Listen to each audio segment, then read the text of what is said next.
What's up, guys? It's Will here, back again for another episode of Lights, Camera, Keco, the Ben Thomas Show Collects. We got a pretty stacked panel, an Avengers level panel, if I do say so myself, this fine evening. Friday, December the 1st, which is crazy. 2023. We are almost in 2024, which is pretty fucking wild. That is insane. So, guys, thank you so much for joining us on this fine Friday evening. Hopefully, we can lead you into the weekend as fun and entertaining as we possibly can. We got a lot of news to talk about. Some spicy stuff, some drama, which I think is going to be interesting. Of course, respectfully, professionally, as we always do. But before we address the chat and get into our first topic, let's address this wonderful panel. Mr. Keco Collects, sir, I believe you have something celebratory to mention, but I'm not sure what it is. So you're gonna have to let me know because you didn't give me this info before the stream. So tell the people. 'Tis the season, y'all. Ben, Will. It's been quite a while since I consumed on the Ben Thomas Will Keco show, but we're here today to officially cheers to all our great companies, all right, that we're going to be representing today and talking about. We are going to be toasting to Hot Toys, giving us things that we don't want. We are going to be toasting to InArt to giving us things that we'll never have, and we're going to be toasting to JND for giving us things that there's no care about whatsoever. According the fact that it's straight out of the bottle is also badass. Yeah, we do have a lot of things to chat about, and I feel like every vendor, retailer, everybody out there is on the chopping block today. I have all the time in the world to just lay it out systematically, and hey, blow up my DMs and tell me to fuck off if you want. So I do not care. Well, it's going to be fun, dude. It's going to be fun. Keco's in a rare mode today, so I think it's going to be an entertaining show. And that's it. We have an awesome panelist who hasn't been here in quite a while. Ben Thomas Show. Ben, dude, I've been looking at your gram, dude, and you've been getting jacked, dude. You've been getting absolutely swole. So I got to give you some credit because you, dude, I'm super impressed. I'm hiding it under the Bucky's sweater today. Under the Bucky sweatshirt. Yeah, Ben Thomas, you guys got to follow this man on Instagram if you want fitness inspiration because dude, you've got. Oh my gosh. You know what? Last year was one of the harder years I've ever had in my life, and I was like, this year I'm gonna work hard on just myself, my own level of happiness, whether that's fitness. I don't need to be an Arnold Schwarzenegger by any stretch because I'm 36. My metabolism's too slow for that shit, but I can get slightly bigger shoulders and a slightly smaller waist, and as long as you're there, you're good. So yeah, no, it's been good, but good seeing everybody in the chat. Love being back on with you guys as always. Don't blow up my DMs with negative stuff though. You can direct all of that to Keco. I only like positivity and love in my chats, as you can see. So send it all to Keco.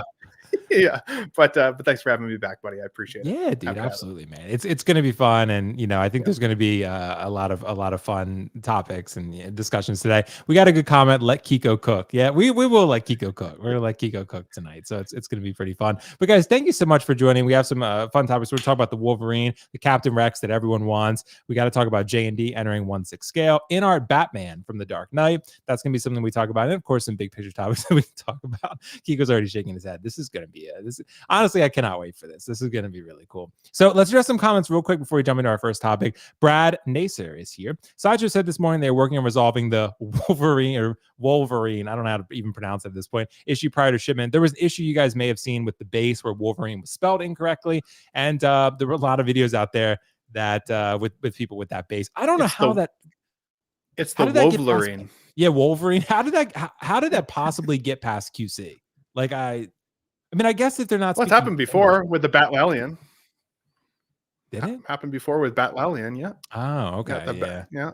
Maybe. But dude, the thing that blows my mind, I know we'll talk about it, is that it's on the original product photos, like the teaser photos. It's got. I got to go back and look at that. I don't think I caught that. If you go to the original one, and then what I thought the hilarious part is that they deleted that post and then re-uploaded it with it blurred out. Okay. They know they fucked up. So they advertised. I mean, look, they gave you final and proto. The original production photos of when it was revealed. Say, hey, pre-order this. Check out new leather jacket. It's Wolverine on that one too, and no one called it out. So that spent 1.5 years in development, and no one spell checked them. So at the same time, if no one called it out then, I don't know if we can be too salty right now because. Apparently InArt loves all that feedback, right? So if Hot Toys is going to compete with InArt, they need to be willing to listen when we give us all those positive changes.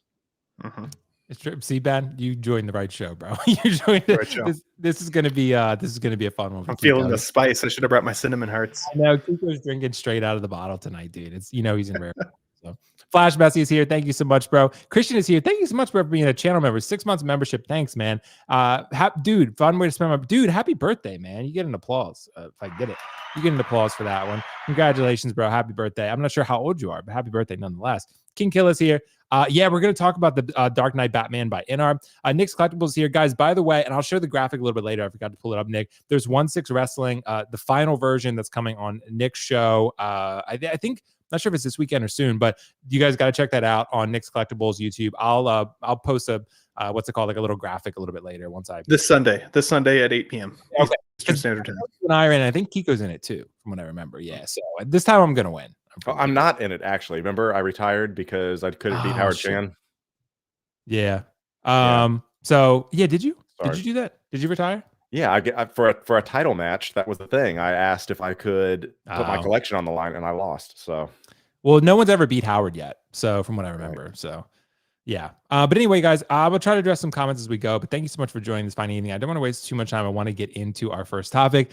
And honestly, let's just go for it. Let's go for the Wolverine. Let's go for the Wolverine, because that's what a lot of people want to go for. And I think that's something that we should probably touch on pretty quickly. The Wolverine, honestly, or Wolverine, whatever you want to call him, this has been a little bit of a controversial one, just because there's been a lot of people that didn't quite love maybe the head sculpt compared to the prototype. And then, of course, you had the base that was all fucked up with the nameplate all wrong. And then, of course, Sideshow came in and filmed their video, and they said, you know what?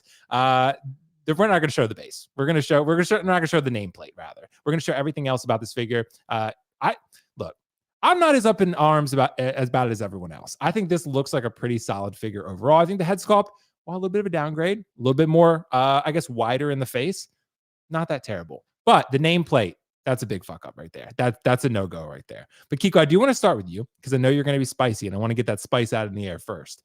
Let us know, what are you thinking about this Wolverine? Is it a letdown? Or is it a victory for Hot Toys? What do you think? It's a release. That's all it is. It's not a great thing. It's not a bad thing. And it's mid. It's mid. It's the nameplate. I could care less. And if that thing is true, where they're saying, hey, we're going to delay getting it out to our US-based customers so that we can fix this. That way you have an opportunity to put a little sticker on it. That doesn't make me happy, because I don't care, because I understand everyone's going to freak out about the whole idea of movie accuracy, and I'm not putting things in my display that don't look right, blah, blah, blah. And isn't that great how they turned it on its side to where you can't see the nameplate? I mean, so let's talk about the figure itself. You don't buy figures for the base. I mean, if it's that egregious, turn it around. I mean, that's the end. I mean, it's cool. There's a lot of good stuff there that you want to look at. The big takeaways, for the first time, we have seamless forearms, which people have been talking about. And I think it's a great, well done piece. We have a leather jacket. It's got a lot to offer. I will say the head sculpt is a little bit lacking. If you pre-ordered with it, hoping it to be the way it was, the biggest egregious thing I think about this is not necessarily that they compressed it, almost kind of like squished it, turned him into Kurt Russell, which, by the way, sidetrack. Kurt Russell and Wyatt Russell in Monarch is an incredible show. If you are into even just like character-based like dramas, it's a show for you. Yes, it's about the Godzilla universe, but it is fantastic, and it's on Apple Plus. So make sure to check that out. I'm enjoying every moment of it.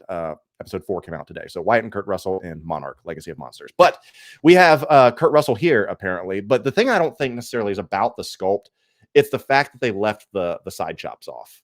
You look at the original one, and there was hair that was coming out in the prototype. And that's what it looked like. You had a fresh shave. And that what I think is a sin if you're going to get into it. You can definitely tell it's still Hugh Jackman. It's still Wolverine. Everyone's like, well, I don't want this one, especially when, Deadpool 3 version is certainly coming out.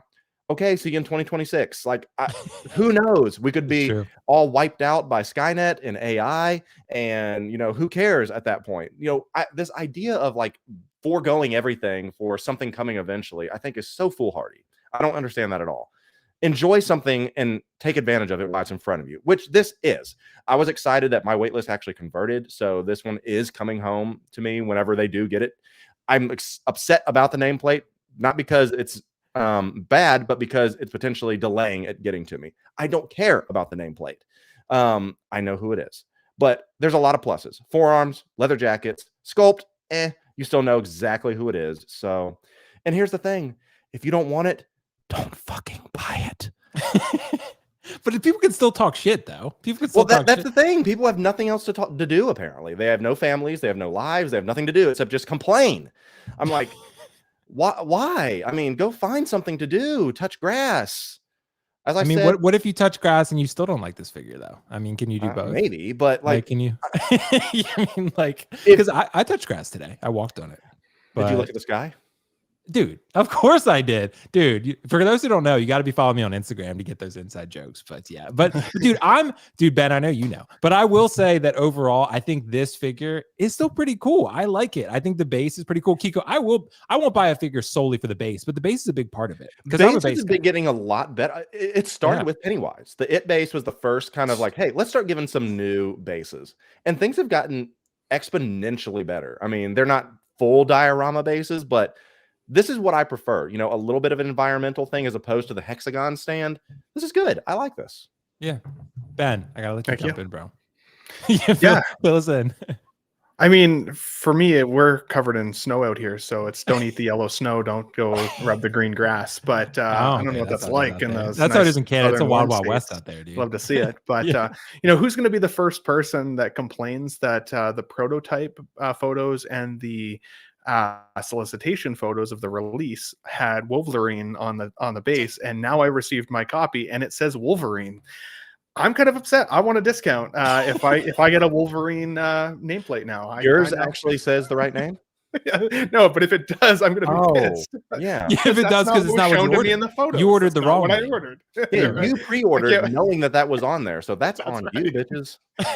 No, I don't think most people knew. To be fair. In all seriousness, you know, we've been talking about the Collecting Weekly awards lately. Every year, those guys do like an award show for figures, and so definitely go and vote over there if you haven't already on Collecting Weekly. But I was very much expecting this guy to take my vote for figure of the year, at least from Hot Toys. From everything I saw from the pre-order photos, I was so excited. I've been looking for the right figure to pair with my Deadpool for a while, and while I get it, Deadpool's not in Days of Future Past, which by the way is an amazing freaking movie. If you haven't had a chance to watch it, it's one of my favorites by far in that like Fox X-Men canon universe. But I've wanted to put something with Deadpool. Obviously it's going to be Wolverine here. Now, am I a little bit disappointed? Is it a letdown, which is your question?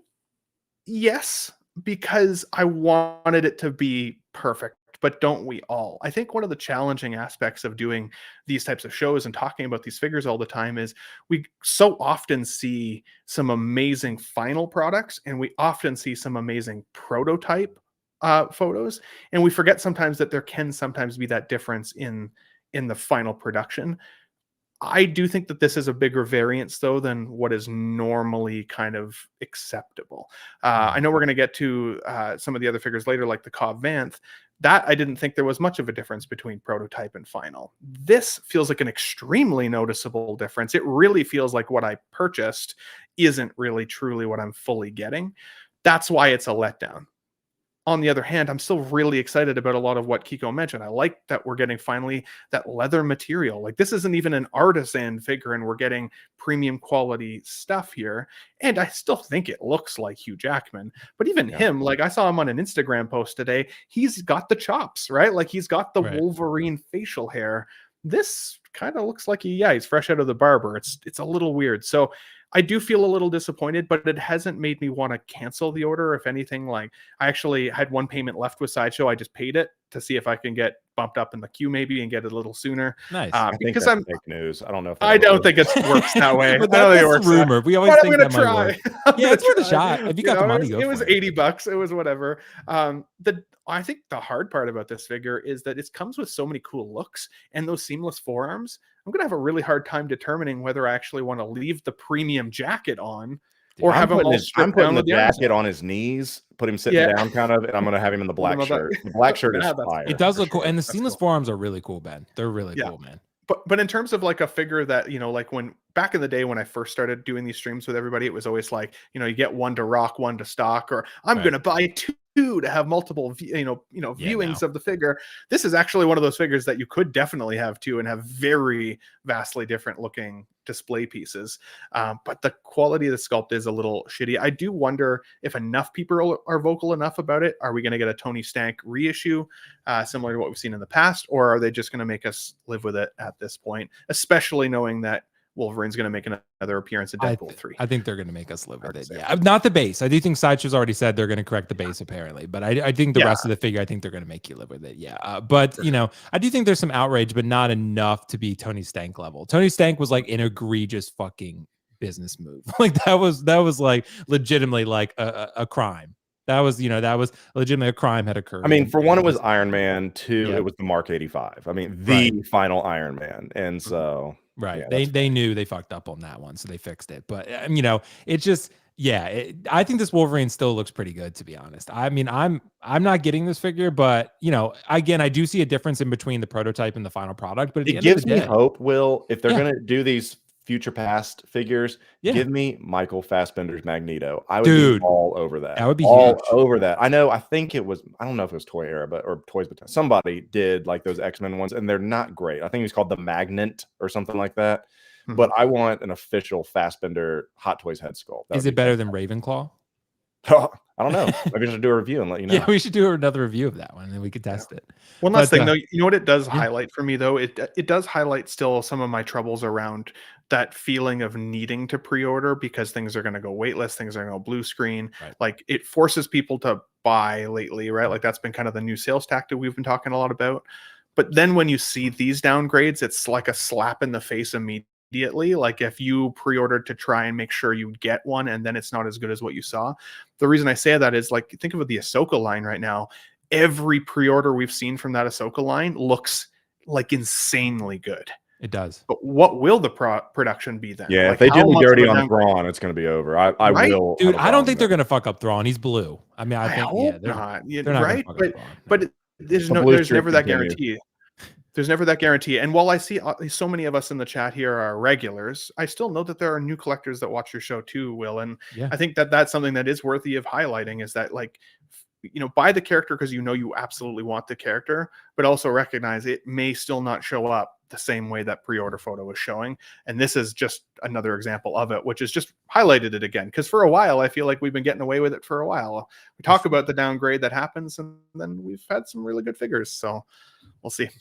Yeah, I guess we'll see. Guys, let us know your thoughts in the comments below. I forgot to run a poll on this one, but I will run a poll on the next topic. But let us know what you think about this Wolverine. I'm interested. Most of the comments seem pretty mixed so far, but I guess we're going to find out over time whether people pick up this Wolverine. It could be like a Cable type figure. This kind of reminds me of Loki Endgame when it dropped. Everyone was like, oh, like the head sculpt's terrible. And it might be to some people, but I think a lot of people still have it and are pretty happy with it. Put the helmet on him. Yeah, he's good. Or the Doc Ock, right? A lot of people were ragging on the Doc Ock, and once they got it in hand, they were like, "Actually, I kind of like it." Same happened with Rey from Rise of Skywalker, Kiko's favorite character. You know, that happened, and and that was one as well. But guys, let's talk about some topics here because we got some other news that we want to hit on, and I think this is the big one. This is the one I want to get to because I've been waiting to get into this one. So JND Studios came out and announced that they're doing a 1/6 scale Heath Ledger joke. Kiko's going to take a drink before we get into this one, but this is pretty interesting just because I think.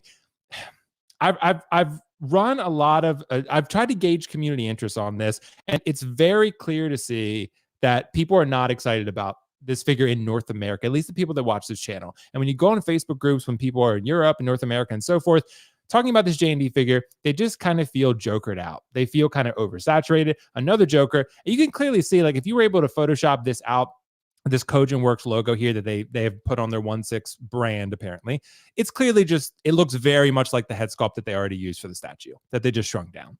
That's absolutely what it looks like. It's hard to tell until we get a better reveal of this, but it's Joker, right? And it's Heath Ledger Joker, and it's purple coat. It's not Nurse Joker. It's not anything that hasn't been done before. InArt just did a 2-pack, that released this year. And then, of course, we had the Hot Toys Artisan version announced, and then the Hot Toys, sculpted version as well. So I ran a poll, 463 votes as of now. Are you interested in buying this Joker? 90% said no. Of course, it's a small sample size, 460 votes. May not be representative of all of collecting. Totally understand that. But it's an interesting data point nonetheless. Keco, I got to ask you the question. Should we be excited about this? Because JND apparently is going to innovate and offer some things that are different silicone articulated silicone hands, possibly. There's going to be maybe the hands aren't even silicone, I don't know, but they're going to articulate, right? They shared this photo in one of the groups recently, showing there's clearly a seam there, but you can see how the hands and how lifelike and realistic they look. We have no idea price, we have no idea of edition size, availability, where you can buy these, nothing yet. All we know is that this figure is being made. Keco, should we be excited? What do you think? We've asked this 13,000 weeks in a row. And I don't know how much more excited you can get, honestly. You know what irritates me? What? Shock, right? Something irritates me is that this is some propaganda and this is some manipulation, because what is that font over that Joker? You know what that is? That is the Todd Phillips Joker. It does look font. like that, yeah. It is. It's the Joker font from Joaquin Phoenix's Joker, this is false advertising. And the fact that they don't even know which font goes to the right Joker, I don't trust them to make any type of product that's going to be worthwhile, because they don't even know how to market it properly. See, Ben. But all that to say is that I think everybody is so Jokered out. They're all the same. The purple coats, the hair, the makeup, all that stuff. People have talked about. I saw a custom hospital Joker on eBay not too long ago. We went for crazy amounts of money. Very cool, because it's something you don't see.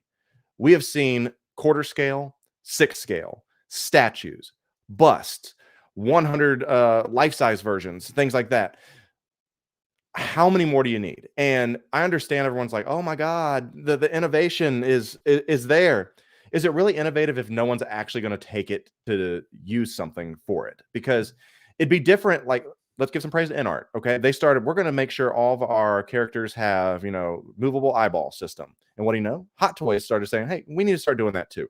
That's innovation that translated across the board. If you go ahead and put something that is priced out of the average consumer's price range and say, we're going to give you these really cool silicone hands that you can give the middle finger to and do whatever you want. You can make it look like he's stroking himself, all kinds of stuff, whatever you want. It's yours. Have fun. Yeah. Whatever you want to do with that hand. But if that's not like, if Hot Toys and Art's like, yeah, that's cool, but that doesn't do anything for me, that's not innovation. And for everyone to say, oh my God, this is for the serious collector. This isn't about making money. This is about proving a point, sending a message. Okay, well, then be a custom like club or something. Be like, hey, we make custom figures and we're really good at it. Join our Facebook group, things like that. Don't market yourself as this group of saying, look how great our 1/6 figure is, and you can own a piece of this art too. If it's not really affordable for the average person, and there's nothing really breaking down the door saying, oh my God, this is perfect, I have to have this. Because you showed us last week that little Al Pacino twisted head type of thing. Mm-hmm. We don't know how that translates in the long term. People freak out about pleather and rubberized, seamless arms. Who knows what? Imagine, let's just throw numbers out there. Imagine spending $1,100 on one figure, this right here, and you get it, and in 3 years it cracks, and you have no opportunity to fix it, replace it. No one knows. It's just experimental at this point. This innovation that you're trying for. So for me, I would be more inclined to give them an actual chance to say, okay, let's see what you got. If it was something other than something we've already seen. I don't care how good the paint apps are. I don't care how good the rooting is. I don't care about the hands and things like that. I've seen custom works on Facebook pages, Reddit pages. And to me, this is just a custom work that they're showing off. And that's exactly what this is. Kojin works. Ooh. And now you can own one too. That's it. It's just someone selling a custom job. That's it. Interesting. Yeah, very interesting. See, like for me, I still am excited about what JND is going to offer. But again, I've not owned one of their statues. I've just heard a lot of sort of hearsay and experiences of collectors that I know, and trust, that essentially there's been a lot of breakages, not a lot of help in terms of replacements and stuff like that. But again, that could be a mild sort of, isolated experience. It couldn't be indicative of maybe the overall experience. But I've just heard things here and there that just give me a little concern. But again, I do think they make really quality artistic pieces, and I'm excited to see what they do in 1/6. But the Joker choice, I do understand the idea that this is a very popular character. Clearly, everyone's made it in every scale possible, and it's one of the most iconic performances of all time. Clearly, and maybe JND doesn't care what these other companies have done, but it does seem interesting to not care because you know, a lot of your market share for this character has already been eaten. I mean, it's, you know, people have already committed to in-art. People have already committed to Hot Toys. And maybe this is a small addition and they don't care about that because they're going to sell it maybe 600 of them, but maybe that's their goal. I guess we'll see. But Ben, I want to let you jump in before we continue this conversation further. I mean, what do you think? I mean, should we be excited about this, or, you know, or should we be a little hesitant? What do you think? I mean, it's good questions. You guys had great points. I am definitely excited about more 1/6 scale competition being out there. I love 1/6 scale. That's my jam. That's what I want to collect. And I don't care what brand is on the label. If they produce a character well enough that I'm like, that needs to come home, I don't care who it's made by, as long as I get to have that representation of the character in my collection. So for that, yeah, I'm happy that there's somebody else that I can look at for 6 scale offerings. I'm not necessarily excited about the Joker, but partially because, like you said, the market share is being eaten up. I just paid off the $1,400 Canadian it cost me to get my in-art 2-pack in, you know, 2 months ago. So do I want to stomach another $1,000 if this one happens to be slightly better than in-art? I don't even know if it will be. It's hard to be excited about quality we haven't seen yet, right? And from some of the statues that I've seen of JNDs, at least, some of them are amazing and some are kind of like, oh, like that felt like it missed the mark and still sold out though. I think it's kind of reminds me of the blue Batman that we got recently, the one that Keco really loves, right? Keco loves that thing. We all ragged on that Batman, but because it was limited, because it's only in a handful of collectors' collections, it's that much more sought after. So I don't think it's going to matter what price is. I don't think it's going to matter what the quality is up to a certain extent, as long as it's got that limited stamp on it in a lot of ways for people, because not every 1/6 collector wants to have the same collection as everybody else. I want to be able to go to Will's collection and see something different. I want to be able to go to Keco's collection and see something different. That's part of the fun of collecting. If we all have the same collection, what's the point? So I think them being in the market, if they end up being more rare, if they end up having slightly higher quality, if it ends up being a higher price, all of that is subjective until we see what they're going to deliver and who we're going to get from it and how rare those items actually might be. With the Joker, I've always felt like my in-art Joker, as good as I love that figure, there's still some elements of the face that I think could be improved. So I am excited to see if they improve it with this one. Will I buy it? I have no idea at this point. It depends on the dollars. But yeah, I'm excited to see more 1/6 competition, because it's even pushing innovation and pushing competition for third-party releases. You think of that Romero Joker that came from Mars Toys this year. That's got to be close to some people's figure of the year. So, and it was third-party. Didn't have to be super pricey. It didn't have to be any of those things, but only a certain amount of people in the world have that guy. That's kind of cool. So yeah, and I'm with you guys. And you know, I made a post about this saying it was exciting seeing JND, and a lot of people did disagree with that just because it's Joker. But I'm excited just for the fact that there's another high-end company coming in making 1/6 scale figures that are making, maybe like Keco said, you know, maybe not pushing the innovation in the way we think, but you know, I think it is competition for everyone involved, and I think it's, you know, it's motivation, inspiration for all of these companies, and you know, collectors are going to spend their money somewhere.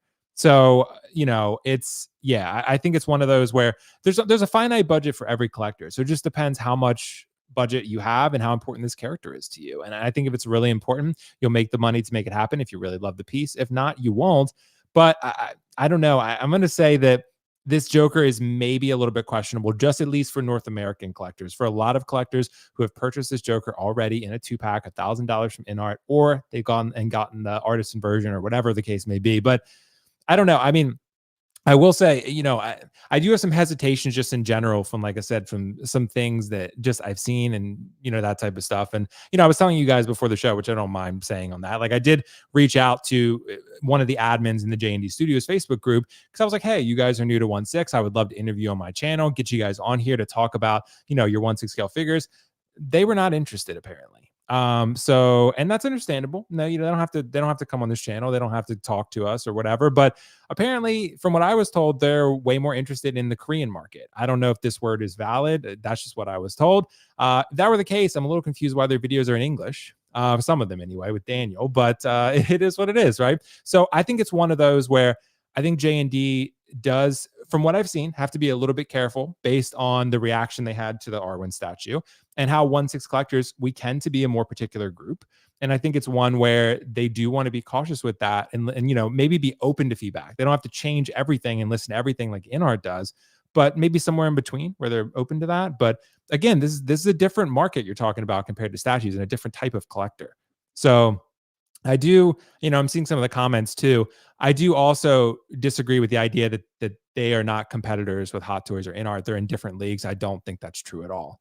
I think this is essential. I mean, they're in different price leagues, but I don't think 1/6 collectors are generally viewing them as entirely different ballparks. I mean, they're maybe in terms of somewhat quality, but the budget is finite regardless of the collector. And they're, some people obviously have more budgets or whatever, but at the end of the day, like, they're still collecting 1/6 figures and they want to get the best they reasonably can. So, maybe you're getting some super high-end collectors here and there, but these are 1/6 collectors at the end of the day, and they're going to look at the best option they can afford. This is not going to be, I don't think maybe they'll go after the custom crowd, but those people are going to want something more unique and rare. And this is not them probably. So this is going after us, like, but I guess we'll see. Well, and sorry, Will, just one last thing. Like, I agree that like InArt and JND obviously aren't competing with Hot Toys yet because of the sheer amount of volume that Hot Toys can give us every year. Like, we're 70 plus figures now this year. Like, that's amazing. Like, Hot Toys will always fill out the 1/6 scale collections. Right. But I don't think you necessarily have to be so dedicated to one company either. Like, you can spread yourself thin a little bit and try different things. I might not buy 10 out of the 15 JND statues or 6 scale figures that ever gets released from this company, but maybe even just one. Maybe just one will fit my collection, one character that I've wanted, and I'm not going to not buy it because it doesn't say Hot Toys on the base. Like, if it is the figure for my collection, I will buy that shit because it's 1/6 scale, and it's the scale that I like. It's not necessarily the company that I need to love most. So I still think that they'll compete either way, even if it's a volume game up to a certain extent. Hot Toys will always carry the king hat for that for a while until somebody else is able to produce more at the quality level that they do. Yeah, and I'm excited to see what they offer. Again, I do think they overall, from what I've seen, make good stuff, and I want to see everyone push each other and make better stuff, and we'll see how that goes. But I'm excited. I'm excited to see it, and this probably will be one that I'll pick up for review. I mean, I do want to review it, and I do want to talk about the first JND 1/6 scale figure. So if I can find it, and obtain it, then reasonably, then I will. So that's something I want to do, at least to show people and talk about it. Maybe I will want to keep it. I don't know, but I really like the InArt. Maybe the JND is better. We'll find out. Only time will tell. That said, we need to move on to the next topic, and it is in fact InArt. Got to keep InArt in the news, apparently. So if we're going to talk about the InArt Christian Bale 1/6 scale The Dark Knight Batman figure, and this is one actually that was teased on Instagram, which I found pretty interesting. But I think honestly, this is going to be one that's pretty exciting just for a lot of people, just because, look, there's always a wait for InArt strategy, right? Everyone has not everyone, but a lot of people have adopted this strategy. I'm going to wait for InArt. It's become sort of like a buzz term, right? We've talked about this and we've said, like, okay, is this a smart strategy? Is it wise to be patient? Keco obviously disagrees with that. Sometimes I think Keco and I disagree on that one. I like the patient for wait for InArt strategy. Depends on what it is. But I want to ask you first, Keco. Is the wait for InArt strategy paying off here? Because now we clearly have a 1/6 scale, the Dark Knight Christian Bale Batman that's being announced, and it'll be on pre-order next year. I'm assuming it'll come out, when it comes out. But what do you think about this? What are your thoughts? At least you said the quiet part out loud, Will, is that this isn't even a, hey, announcement, this figure's coming. It's a, hey, we're dicking around in the lab with this. This could come one day. Yeah. And let's say, for example, even if they put this up tomorrow, you're long ways of ever getting this in your collection, and it's not even ready to become an actual product yet. So let's pump the brakes a little bit. This is great. If for those that have been asking for the Baleman version to show up, here it is. Is this everything that you had hoped? I think so. Oh, Keco, you muted yourself. Shit. It's all the wine, dude. Maybe. Is it everything that you had hoped? I don't know. I mean, are you mad because it's sculpted hair? It looks like it's going to be sculpted hair. Damn. It's looking like it's going to have the cowl neck built into it. Is it going to be plug and play? How's it going to work? Lots of questions to be had here for sure. But I know people are going to hate me for this, but is the strategy paying off? I don't know, Will. How many people have their Pennywise? How many people have their Gandalf? How many people have? Oh wait, that's all next to the Joker that they've released. So I don't know. Is the strategy paying off to wait for your the official Superman that went up for order? When's that releasing? I don't know. Everyone that was said, well, did you see that they teased the Ben Affleck cowl on that Superman? Wow, something, isn't it? Who knows what's coming next? Even the stuff that they've shown at some of these conferences and conventions and whatever it may be. Believe me, I want that Daenerys more than anything. I want that Michael Jackson more than anything. But we're not even close to having even a release announcement saying, hey, this is going to be up for pre-order soon. Everyone get excited about it. No, they're not, because they're doing what everyone had said. They put it up. Let's take the critics. Let's listen to the positive, the negative, make the adjustments as we need, and fine tune the product.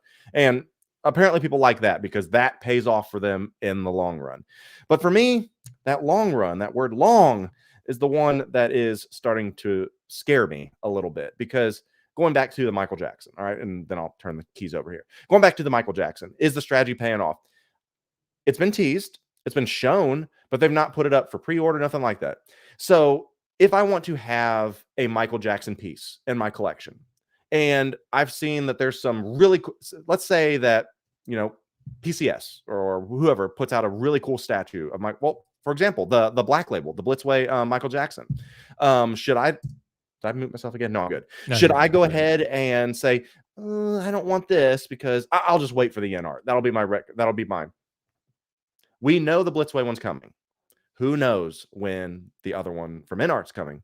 And like you said, we may disagree on this one, but this is one that, I'm sorry, I just can't do that. Like, at worst, and I think Carlos even mentioned it about the idea of the resale value of the the purple coat Joker is well below retail. I don't think it's always going to be like that for InArt pieces, but man, get something and sell it later if you really don't want it and you really want to replace that. But yeah, life's too short. And this is my one little key thing, is that I value life. I value the opportunity to live life to the fullest. Cheers.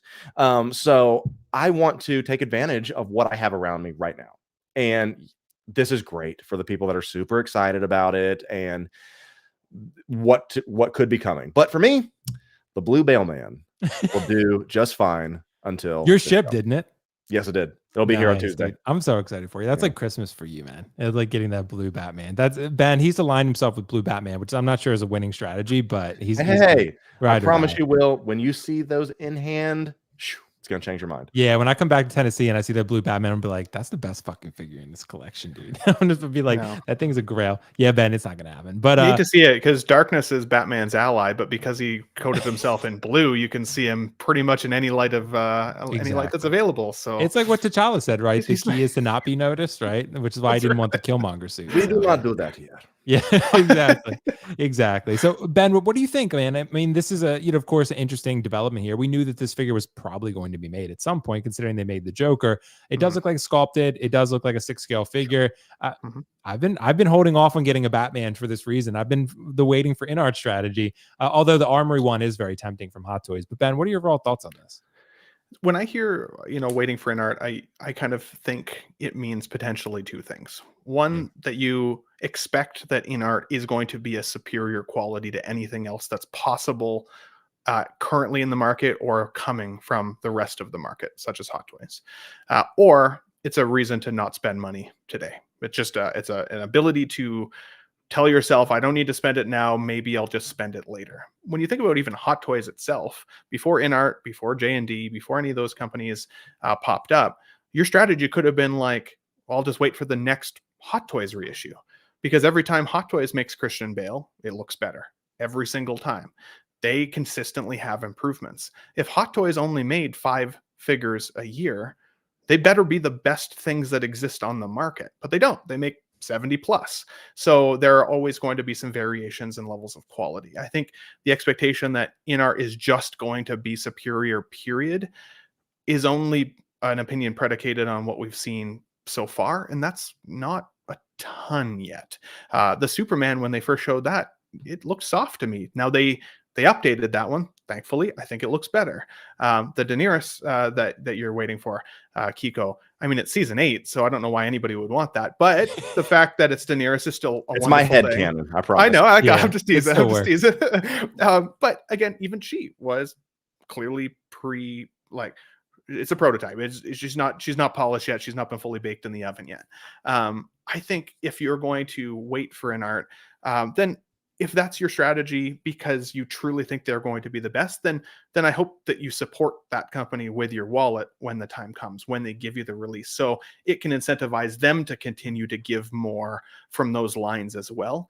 Because if you get the best Christian Bale you've ever seen, but then you put him beside your Hot Toys or any of the other figures that you normally want to kind of companion them with, there's going to be differences in quality there as well. So then it's like, I'm going to wait for InArt to replace my entire Hot Toys collection, because now that looks better than everything else that I've got right here. And I don't know if that's like, how is that ideal? That Right. kind of makes you feel like you're almost devaluing your own collection as it currently stands. So yeah, I'm excited to see what InArt does, but I would never say I'm waiting for InArt to make a Christian Bale, because I honestly expect that after the Armory head sculpt comes out, Hot Toys will do another one that's probably even better than that one. So I could technically wait for either company.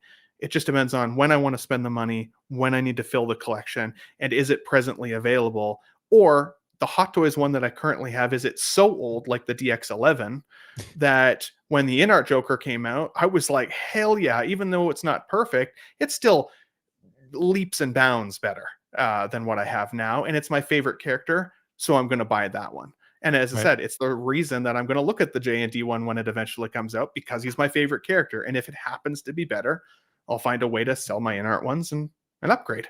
But I don't think you should wait unless like it's truly the character for you, it's your favorite character, or as I said, it's just a reason to not necessarily spend the money today. Yeah, it's true. You could have a good reason for that. I mean, but are we reaching, guys, the point with this Bale Batman that we just talked about with JND Joker? Because, a lot of people with that Joker, again, the prevailing thought or sentiment is we've had a lot of Jokers made in 1/6 scale. We've also had a lot of Bale Batmans made in 1/6 scale. Of course, InArt hasn't tackled it yet. So maybe we're giving this character a little bit more of a pass because only Hot Toys has really done it. But now the InArt's doing it. What if InArt does it, right? And then JND comes in and says, we're making a 1/6 scale Batman. Are we then again going to be like, just please everybody do a different IP? I love Batman. I love it too, but there are other things. Let's break out a little but would bit. they sell Please. the same way is the question. I think that's anything that is Batman will sell. You don't have to do the Dark Knight. I saw someone, I mean, not trying to be, go back again, but someone said, why don't someone do another, like an 89 Joker, or just do a real good, Romero Joker, or hell, do the Leto Joker, something. The Batman stuff will sell, I think. But it doesn't have to always be the Dark Knight. No, it doesn't have to. It doesn't have to, but it should be, because the Dark Knight is the GOAT. It's better than Blue Batman, that's for sure. So now it's not as good as the Batman, right? Yeah, that's true. Because exactly, because Ben Reilly's always watching, and Keco wants to impress him to get his artist in Anakin. So that's why that's happening. But but I'm excited to see the Bale Batman, guys. Let us know your thoughts in the comments below. I'm really excited, looking forward to it. But again, it is a character that has been made a lot. So if we're gonna throw that one on JND, we do have to throw that on InArt too. Just because Hot Toys made it again. It hasn't been other companies, but maybe that's why we're a little more lenient with it. Whereas with Joker, it's like we got Hot Toys, we got InArt, we got I'm sure other people. But yeah, those are the big two, obviously. There's been that sculpt did look good. I will say, that picture of the sculpt, it does look well sculpted. It does look good. We'll see what it looks like when it's painted. It's got the mole, they've dialed in the details. So. Yeah.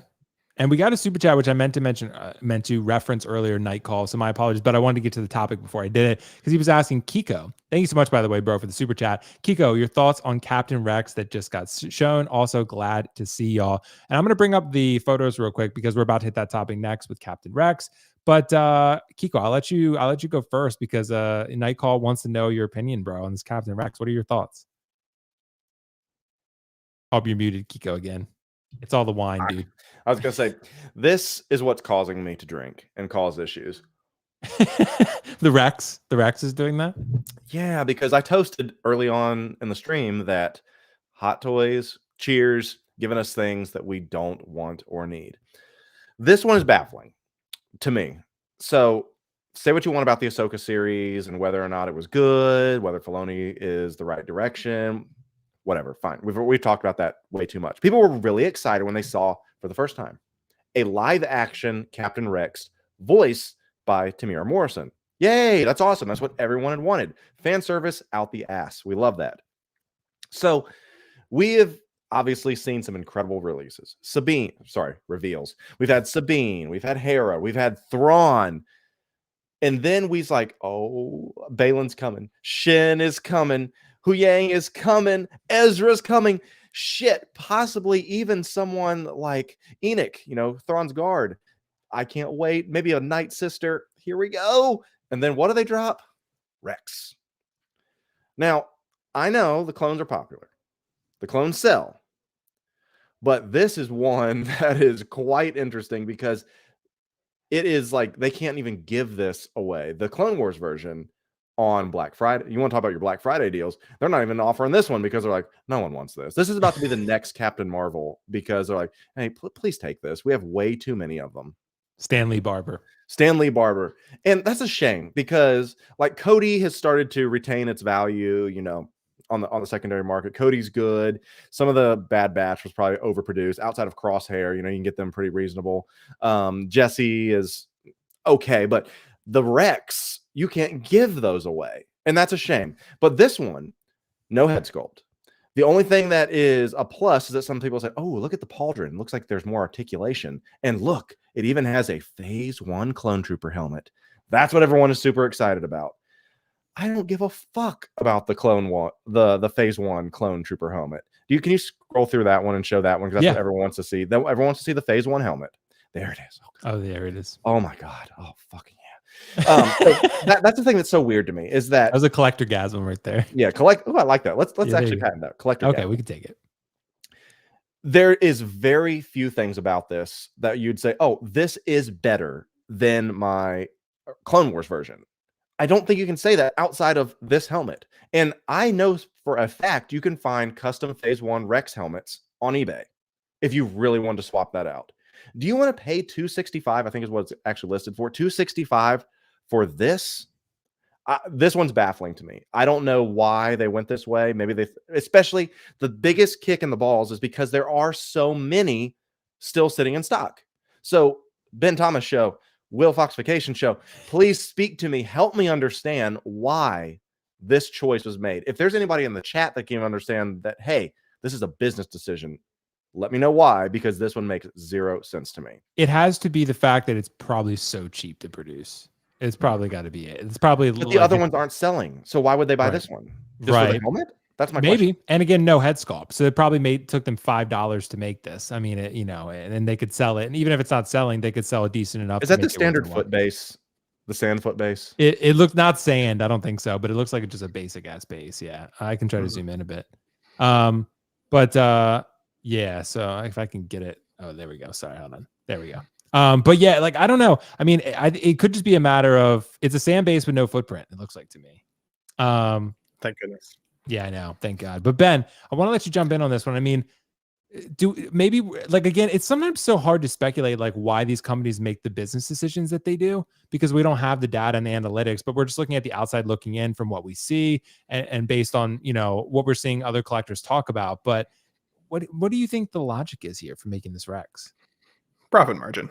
Even if the last one isn't selling that well, like you kind of highlighted, Will, I would be shocked if Hot Toys didn't run the numbers and said, as long as we sell worldwide, I don't know, arbitrary number, 5,000 of these, 500 of these, doesn't really matter. As long as we make back our return on investment and make some money on top, that's what helps to fund some of the other figures that they're currently working on. And it helps to fill the pipeline enough that they can be like, look, we're still giving consistent releases.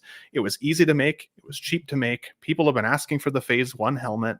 And there are people out there who are specifically just trooper collectors as well in the Hot Toys or figure realm, right? And so kind of a mixture of all those things. I think that the margin must be good enough that they can justify the filler releases until some of these other characters come out.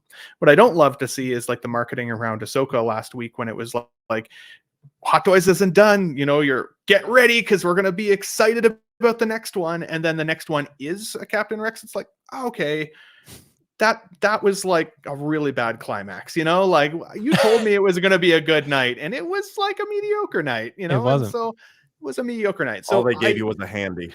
Yeah. yeah, so Not like, so even. I'm not mad about this. I'm very like lukewarm on this. Like this wouldn't come to my collection because I don't have that much of a connection to Rex specifically or Clone Wars. And while we got a chance to see this very briefly in Ahsoka, even that I didn't think was the most impactful scene because of Rex being in it. It was impactful because of everything that was happening with Anakin.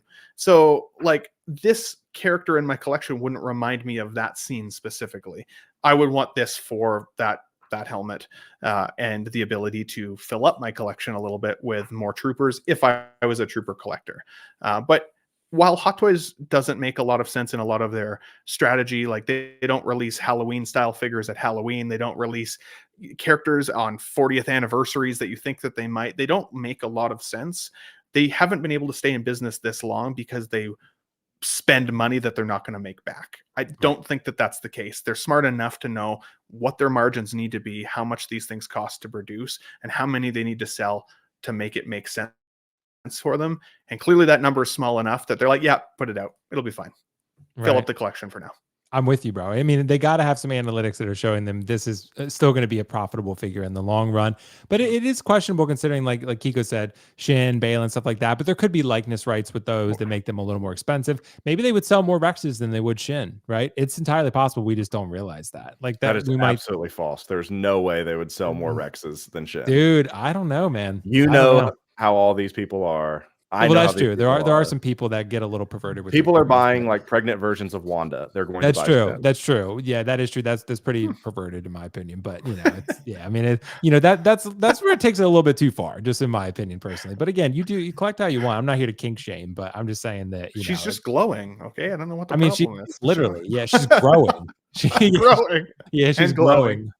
Yeah, so I guess both, but yeah, but I don't know. But I'm interested. That's a whole rabbit hole. But I will say that this Captain Rex, I think people are a little surprised why this is a thing, but I'm sure there'll be some people who want it. And for those people, fantastic. I think it's going to be great. And you're going to have a great figure on your hands. So I keep laughing. There's the comments, and I can't read these comments because it's making me laugh. But there's comments out there about Wanda and other things. But guys, let us know that, your thoughts on this Captain Rex. I want to hear what people think about it.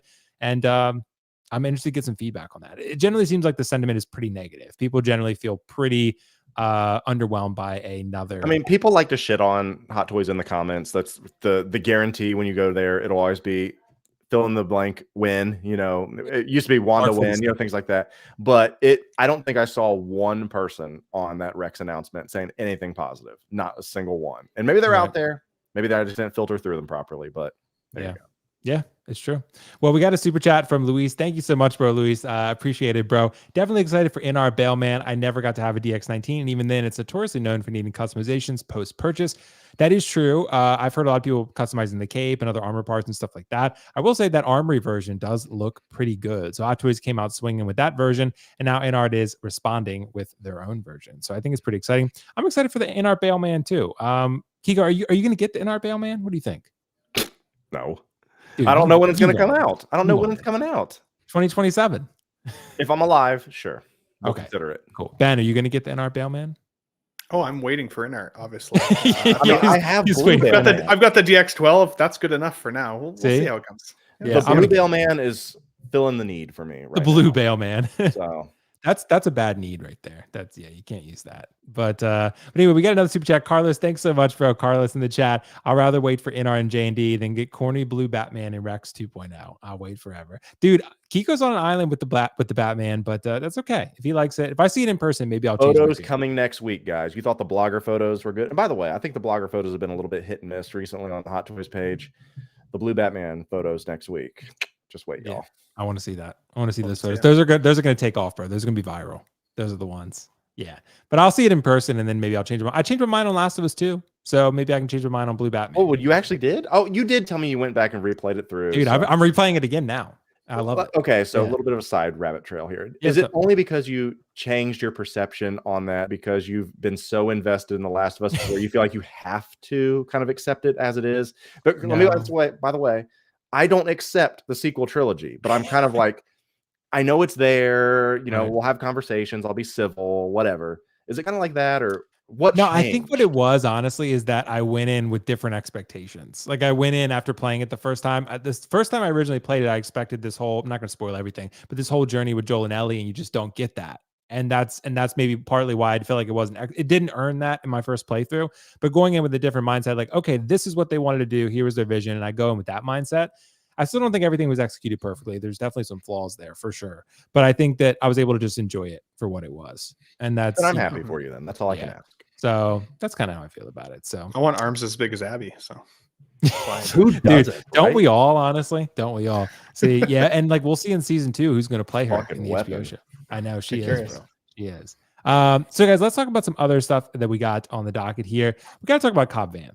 Cobb Vanth, I mean, it was in the news and it's been talked about, and we need to talk about it a little bit more because we had some people that were fairly upset with this Cobb Vanth just because the head sculpt they felt was a little bit sus compared to the original. And I actually did a video. It was sort of like a preview video. I talked about the JND news and I talked about, other stuff in relation to the NR Bailman and stuff like that. And I brought up this photo that I just made in Canva real quick about the final versus the prototype. I tried to get more aligning photos, more matching photos. I couldn't really. So I tried to match them the best I could, but am I taking crazy pills? Like, I don't see that much of a difference. Maybe the teeth are a little bit different, but you can see on the proto, they were there. It's just a different angle and different lighting. But Keco, I got to ask you, is this really a failure or are we being too harsh here? Sadly, I don't think it's going to get the attention that if it was a major character that was wronged. People are rightfully more upset about the Wolverine, I think, because they're like, this is not huge. Most people didn't watch, some of the Disney Plus shows, Book of Boba Fett, Mandalorian. So they may like, why is this old man wearing Boba Fett clothes? They might not know any of that stuff.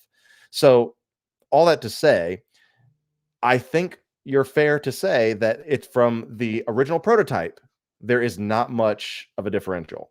Now you can go back if you're going to get mad, and we have to go all the way back to some of the other conversations we've had a long time ago.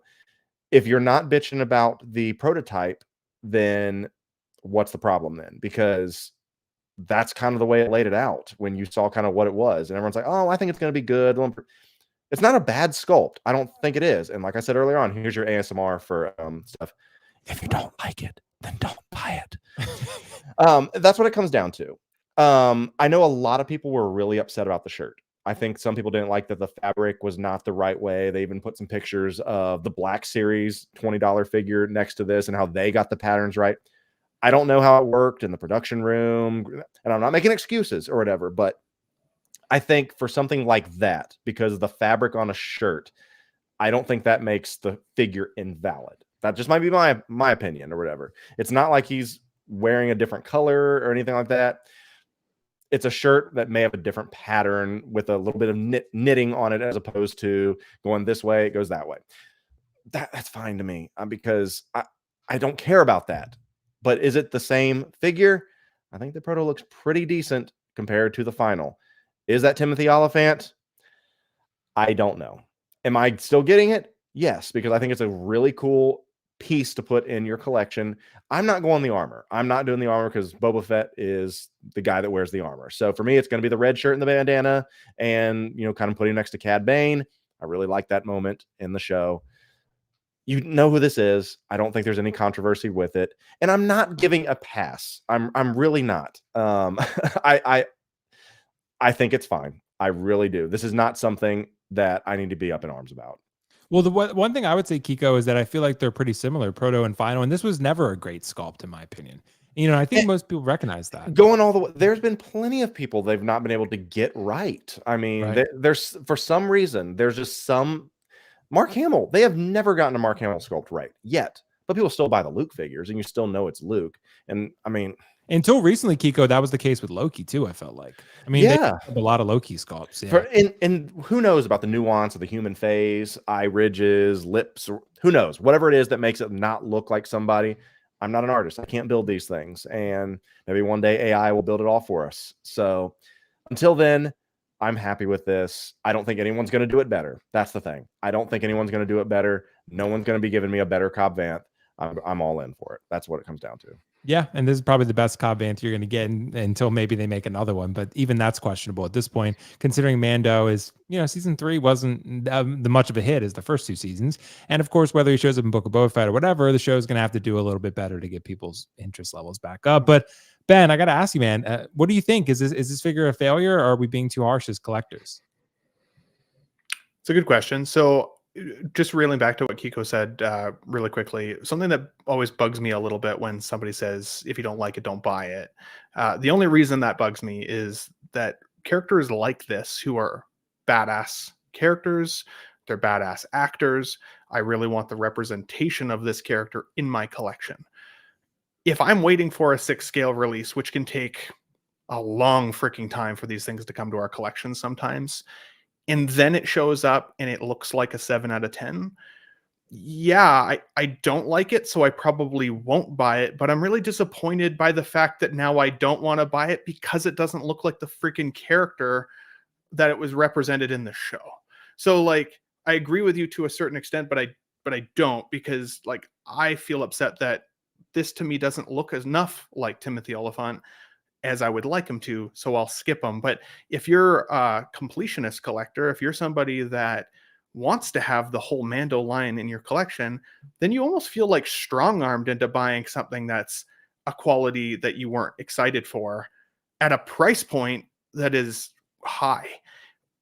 Is this a failure? I think only yes, because the price is so high for this guy. Over $300 American from my recollection. Canadian, when I look at conversion and shipping and all that stuff, it's pushing $500 for this guy. That it feels really overpriced for it to not feel fully baked in the oven. I don't think it looks that much different from the prototype. I ragged on this guy when the prototype photos came out because Timothy Oliphant is a very handsome man. He's a very good-looking dude. He was incredible in The Office. Like, he was so many things. He's a great actor, really handsome dude, and I don't feel like this necessarily captures his essence. There's something that's missing. Now, I do think blogger photos can definitely take away from an image. Like sometimes it's like you get obviously the A team and the B team.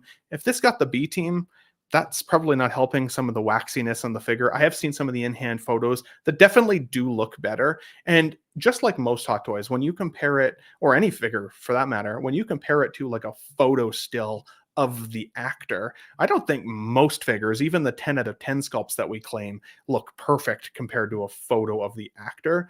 When I look at my Neo behind me here from like, what year was that even now? 2010, like the first Neo, Matrix Neo. Yeah, it doesn't have a great Keanu likeness, but when I look at him in my collection, I'm like, that's Neo right there. When people have this in their collection, they're going to know it's Cobb Vanth. But I think it is a bit of a fail in terms of, for the price point, it's definitely not as polished as it could have been. The photos don't do it justice all that well. And it's not all that divergent from the prototype. So we kind of knew what we were going to get. Very, very rarely is there a significant improvement to production quality from the prototype. It's kind of usually the other way around, unfortunately. It's kind of, reminds me of when I was hoping, giving Hot Toys too much credit, hoping that my Doc Brown, that they would update the head sculpt for that guy. And then when he came still with the whole pieces behind his ears for glasses that don't come with the set and all of the things, it was kind of like, well, that feels like a fail, except they showed it to me in the prototype. So I guess what did I really expect? Maybe I was just giving them too much credit. So on this, for me, it's actually the price that was the fail. But now when I look at it, as I said, it's also the same feeling I had when I first saw the proto. I just don't think the sculpt was perfect, but it's still a cool representation to get Cobb Vanth in your collection. Like you said earlier, Keco, probably nobody else is going to make this. If you have to have this guy in your collection to complete it, do it. Otherwise, pass on it, and hopefully the next one will be better. Because again, the way they left that season off, hopefully it's not a spoiler at this point, he was in a Bacta tank. He's probably not dead, which means we'll probably see another version of him at some point, especially if they've gone through the trouble of paying for the likeness rights. Think of that Ahsoka that we just got. He's going to join Rey's Jedi Academy. That Rosario Dawson head sculpt for that first Ahsoka, I actually thought was pretty good until I saw the second version, and then I was like, wow, I didn't realize how much they could improve the likeness. That's impressive. I wouldn't be totally surprised if we see a nicer looking Timothy Oliphant at some point in Hot Toys. Right. And I'm wondering if maybe there could be multiple reasons that Hot Toys didn't maybe give this their full attention effort. I mean, this could be a character that, look, a lot of people like this character, but this is not Mando, or this is not Luke Skywalker, or someone of that level where like they felt like maybe the pre-order numbers were lower than we thought. And maybe they were just like, okay, well, the prototype, we didn't get any backlash, so let's just put that into production. There's an inevitable decline there. There you go. But maybe this could be like a Cable type figure, because you guys remember when Cable dropped, everyone was like flipping shit. Like everyone was like, and including myself, I was like, that looks like shit. I love my Cable now. Yeah. Yeah, exactly. And a lot of people got the Cable in hand and really like it. I've not owned that figure. I've seen it in Keco's collection. It looks pretty good, actually. But when I saw the prototype video, the final release photos, rather, I thought it looked like shit, to be honest. And I think all of us did.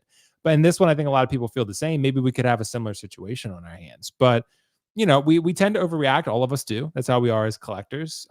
We paid a lot of money for these things, and we sometimes react harshly. And one last point, and I yeah, apologize to interrupt you, good sir. No, go ahead. One last point that actually came from our buddy Dean the Dream Martin on Collecting Weekly last week was the Boba Fett armor in the show. It's really hanging off of him. Like it doesn't fit well at all. The armor looks like it fits pretty well on the figure, which again is also a bit of an inaccuracy, I would say, to the character. Like part of that character's introduction was, holy hell, is that Boba Fett? Like, what's happened to the guy? Why is he so skinny? Right. It just didn't fit well. I would say this looks like it fits pretty well. So even subtle inaccuracy there if you want to dial in the accuracy on the figure.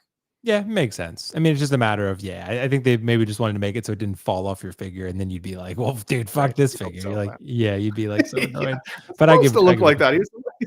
Yeah, right. But I mean, it's still, I'm so happy for people that are going to get it. I honestly think this is going to be one that people maybe sleep on a little bit and give up on. But I think a lot of collectors are going to get it in hand. Word of mouth is probably going to be positive. That's probably what's going to happen. Whether it's good or not, I think overall people will find it to be good. So, because they really want a Cobb Vanth. Not saying he's the most popular character in the world, but for the people who do want him, I think that could be an interesting pickup for those people. So that said, guys, let us know in the comments below what you're thinking about Cobb Vanth from Hot Toys and the release. I find it interesting nonetheless. I never thought it was a great sculpt to begin with, and I don't think it's a great sculpt in the final. So I guess we got consistency. So anyway, we got another announcement, Spider-Man, the exclusive version. And I want to kind of we can talk about the Spider-Man, but I want to kind of lead this into a bigger picture topic that we're just going to talk about here.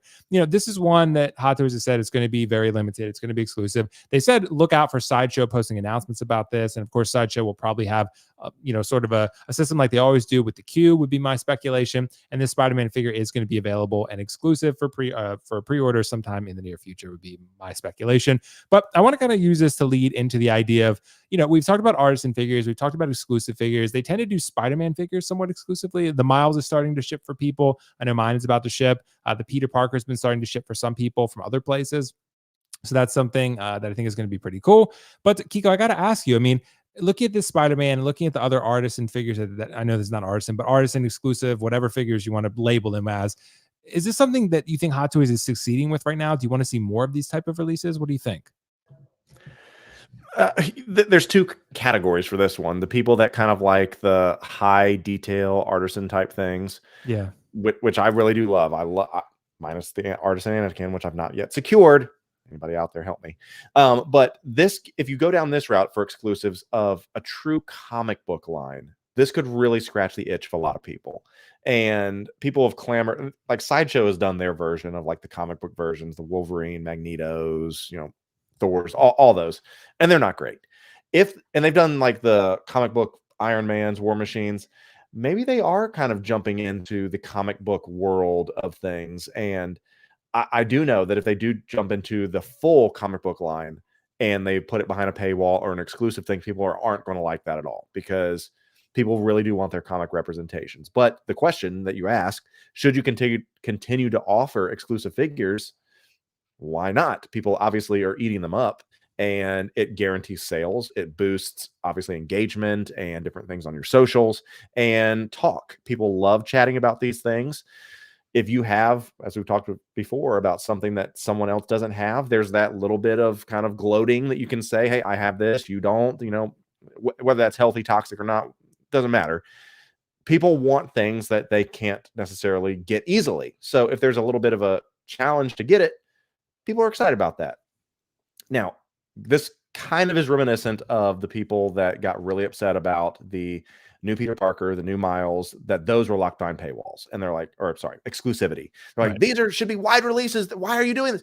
Those are popular characters. This is a very popular character, but I don't know if it's the most in demand, because some people have already been upset about the eyes and people talking about the posability and the suit fabric. I don't know. But I want them to continue to keep doing artisans and exclusive figures. If they put this up on Sideshow, which they said they're going to, like, I will try to get it. I'm not going to be brokenhearted if I don't. I think I said that originally when this was originally teased. I don't think it looks that great compared to some of my other Spideys, but I want them to continue to keep doing exclusive figures 100%. Yeah. Well, I kind of like it too. I mean, again, not every figure needs to be exclusive, but I do like that they're giving us variety. They're giving artisan, they're giving exclusive, and it's making, things a little more engaging and a little more exciting, and there's more to talk about and more to collect, right? So I think it's pretty cool. So Ben, what do you think? I mean, this Spider-Man in general, your overall thoughts and the strategy that Hot Toys has been using with exclusivity. What do you think? It's interesting. So even to my point earlier, like at least this doesn't have a head sculpt that will downgrade from proto to final. No. So this feels like a safer bet to try and lock your dollars into if you like the exclusive title. I think that's okay. I don't have a problem with exclusivity. If anything, I think I would rather still see maybe a different approach as opposed to the being in the queue system like you guys have been doing lately. Because I haven't tried that yet. To be honest, it stresses me out. I don't feel like that's an enjoyable way to collect. I would rather have kind of what like Mondo Toys does, for example, where they actually have a dedicated open window of time to be able to purchase the figure, and then they close that window, and however many is made in that window is kind of what ends up being the exclusive amount of them that exist in the market in the world. And if they ever reissue, they typically come with different accessories and different stuff. So you still feel like that value of the original is retained.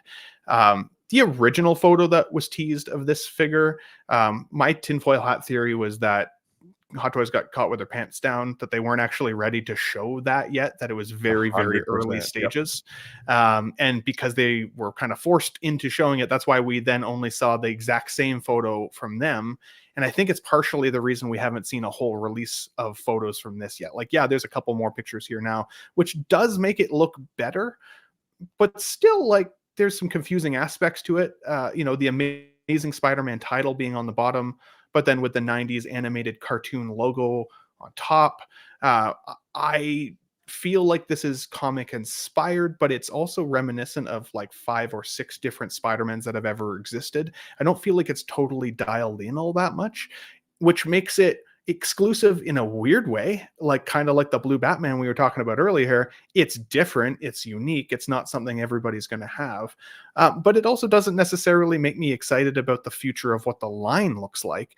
At this point, I'd actually rather wait for Mondo Toys to do their 90s animated Spider-Man line, because of how successful they've been with their X-Men line and how successful they've been with their Masters of the Universe line. Like, those figures are beautiful. They're jointed, but they're beautiful. They look exactly like their representations are supposed to. So for this figure, I honestly am choosing to skip on it right from the get-go. I don't think I'll try and chase this one. I still think exclusivity is a fun way to bring the community together and put some fire under us and see who gets it and see different things in people's collections on their, collection tours and all the stuff.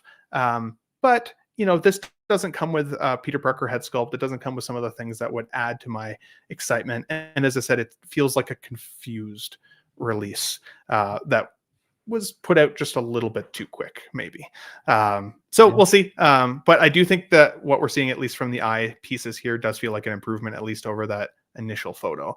Shout out to Collector. Goblin, though. The little goblin is what I really want. Yeah, Keco wants that goblin, bro. I'm sure. I would say that there is in the improvement of the eyes, but one last thing, shout out to Collector Joey. If you go over and check out his YouTube channel, he actually does have a piece or a video there that shows how to like properly paint bigger, more comic looking eyes on some of the other figures that exist, which is cool. So if you like the bigger Spider-Man eye look, go check out Collector Joey.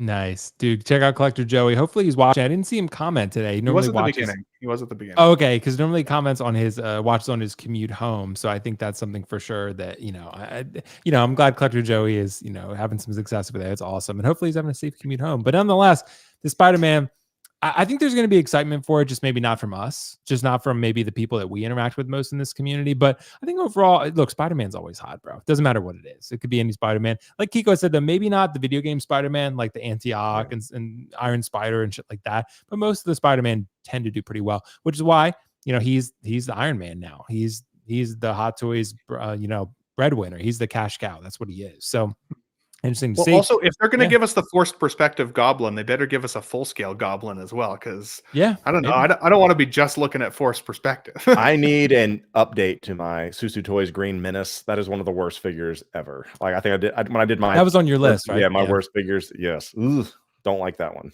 Yeah. Well.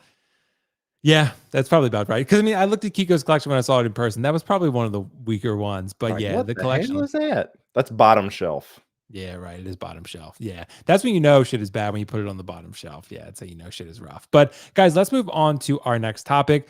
We have time maybe for a couple more, but I want to get into this one because this is another big picture thing. And really stems on the back of all this news that we've been getting lately in terms of JND and InArt and Hot Toys prices going up, especially with artisan figures.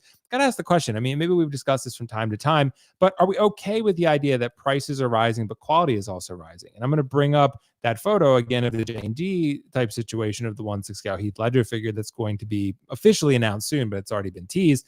Are we okay with that? Because, InArt already changed our general perception of 1/6 scale collecting in terms of pricing, right? Hot Toys has never reached those type of prices really for most standard 1/6 scale figures. And now InArt has come in and changed things a little bit and changed what we view as reasonable for pricing. I think they've done that pretty effectively, to be honest. Let's look at, for example, Spec. They have that Joker Deluxe 2-pack for $1,099, and you could probably get this cheaper at other places, right? From collectors instead of a shop.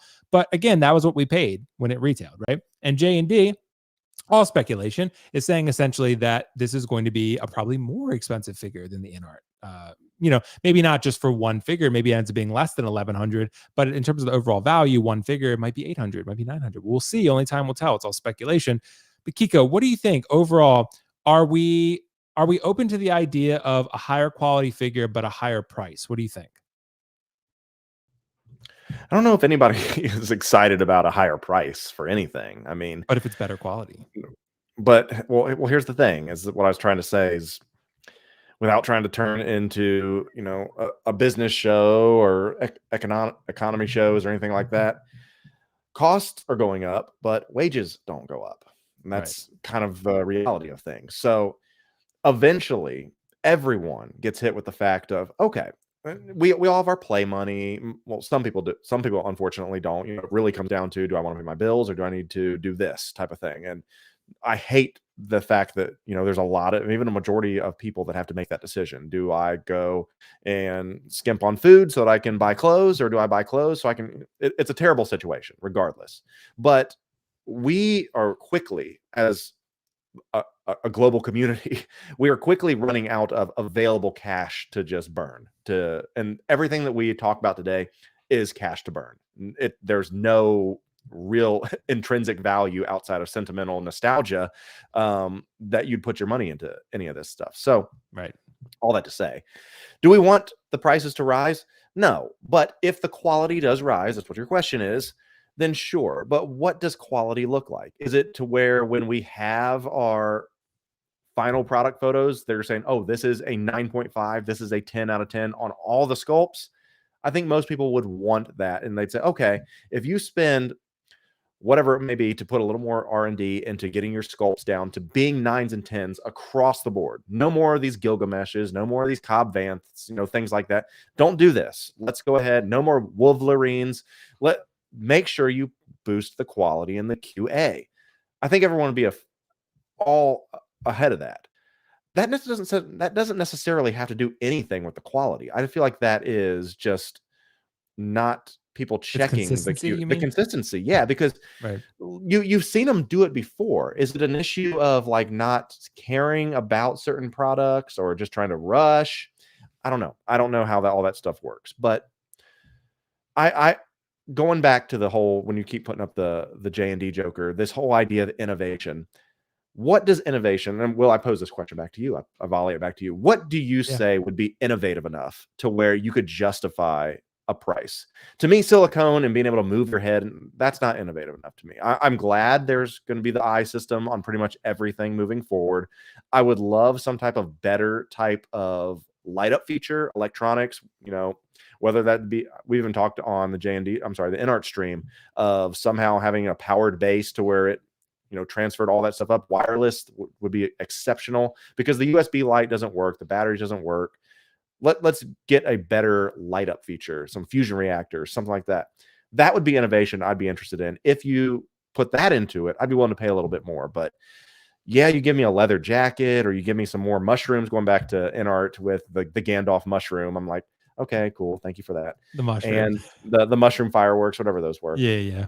So Will, what would you consider to be innovation that is worthwhile to you? Or Ben, I would say, because I would say to most people, it's going to be hard to compel them to spend that type of money. But I said that about InArt too, and I've been proven wrong, clearly, because I think there's a lot of people that are willing to do that. I think overall, what it would take is something truly unique and special, which I think, in terms of innovation, maybe it's not the right word to use, but we probably used it a ton when it came to InArt. But rooted hair in 1/6 scale in a mass-produced format, I think a lot of people were not used to that in a high quality. Like Hot Toys has done it, but they've done like Barbie hair, right? Let's be real, until these artisan figures. So I think that is what most people will deem innovation, something that is higher quality than what is standard, and something that is more readily accessible than, say, a custom figure. And with JND, I think in that case, if they're offering ultimate realism with silicone, with articulated fingers with silicone and shit like that, I think that's going to be the type of stuff that could win people over if the product looks really, really good. People could buy into that type of hype, for lack of a better term. I guess I would say that, like something that looks higher end than what we've experienced thus far from the competition. That's what I would say innovation is probably. It's not the formal definition, but that's how most people will probably use the word in collecting. I think that makes sense. But so anyway, I don't know if it was rhetorical or not, but I answered it nonetheless. So no, I wanted you to answer. I'm glad. Oh, okay, perfect. But so Ben, what do you think? I mean, are you okay with this idea? I know you got the deluxe Joker 2-pack. I mean, that's more money than most of us spend on 1/6 scale figures. But what do you think? I mean, the price rising and also quality also, rising as well, parallel to that. What do you think? I think it's a good question, because it's a nice concept. I think we give Hot Toys and these companies too much credit to feel that if they start raising their price, that we should then expect higher quality. I think, kind of like Keco said, the economic situation in the world is challenging right now. Everything costs more just to make to begin with. And what I've seen is rising prices without some of that quality increasing all the time. I review Exo 6 figures a lot of the time, right? The Star Trek characters. And those prices have been going up and up and up and up and up, but the quality stays pretty much the same. And a lot of the time lately, I feel like Hot Toys is in a similar boat. There's some amazing ones, don't get me wrong. And then there are some Cobb Vanths out there that are really expensive and still not the quality that I would hope to pay or to get to pay that ticket price.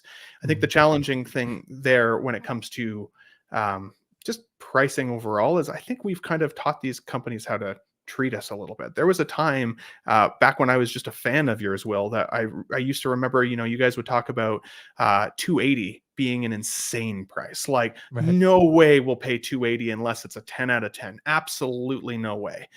Now 280 is wow, look at that. That's pretty reasonable. How the turntables have turned. They truly have. These companies don't care if we can pay their price, because somebody will always be willing to pay the price. There will always be the Carloses of the world out there that are willing to pay the extra money to have something that somebody else doesn't have. That's why Ferrari still exists. That's why some of these other premium companies still exist.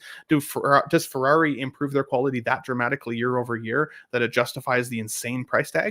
I don't know. I've never been able to afford a Ferrari. Somebody out there can maybe tell me. I would say probably not. It's still just a really nice exotic car that only few of us can have. What I think would go hand in hand with quality and prices rising are other factors, like how collectible are these really? When we do these 3,000 batch limited or exclusive release windows, how do we know there's actually 3,000 made? my tinfoil hat's always on that. How do we really know? It's too many people to vet. It's too many people to count. We'll never truly know. Not that I want figures to necessarily go to the numbered route either, but that would at least help me in my own mind justify a higher price for the same quality, or hopefully a higher quality as things move along. The other thing is that we're starting to, I think, hit a ceiling for technology, at least right now. You know, if you look at the technology that could create these face sculpts and paint applications in 2012, obviously now we have improved technology. So even companies like Mars Toys can do a Romero Joker so freaking well that you can't distinguish it between a licensed company or not because of the technology that they have at their disposal to make it happen. So going forward, we're going to see less and less, I think, quality jumps, but a lot more price jumps. And I don't think these companies care whether these collectibles stay accessible to everybody, because somebody out there will be willing to pay that extra ticket price just to say they have it and you don't. So am I okay with it being, like, back to your question, am I okay with rising prices if the quality goes up? Yeah, to a certain extent, until it eventually prices me out and I can no longer afford the collecting hobby. And then I'll move on to something else if I can't afford it, and somebody else will fill my spot.